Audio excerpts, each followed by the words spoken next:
அத பாத்தியா நீ? அங்க ஒரு டிம்பிளிங் கடை இருக்கு. நாம உள்ள போய் ஆயசமா உட்கார்ந்து 4 பிளேட் டிம்பிளிங்க சாப்பிடலாம்ப்பா. நடந்து நடந்து கால் டிங் டாங் பெல் மாதிரி ஆடுது. டேராவை போடுவோம் வா டேடாரா.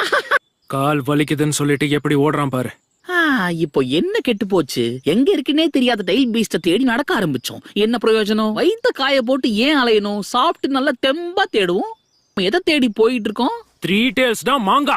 முதல்ல அதை கண்டுபிடிக்கணும், அப்புறம் சேர பிடிக்கணும். அதுக்குதான் நான் இருக்கேன் இல்ல. ஓகே வாடா. இத பார்த்தாலே வாயெல்லாம் ஊறுதே. சாப்பிட்டா எப்படி இருக்கும்? எப்படி இருக்கும்? உள்ள போயிடும். பாக்குறான். ஆஹா, என்ன ஒரு பதம்! இந்த சாசாலைய உடம்பெல்லாம் லூஸ் ஆகுது. ரொம்ப இனிப்பாவும் இல்ல, ரொம்ப உப்பு கறிக்கவும் இல்ல. இது நிச்சயமா ஒரு மாஸ்டர் பீஸ் தான். வாயில வச்சோன்னு ஜிவ்வுன்னு ஆகுதுல்ல. ஏய் டேடாரா, கொஞ்சம் அங்க பாரு.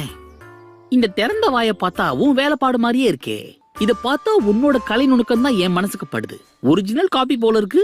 ஓபி, உன் சாவு என் கையில தான்டா.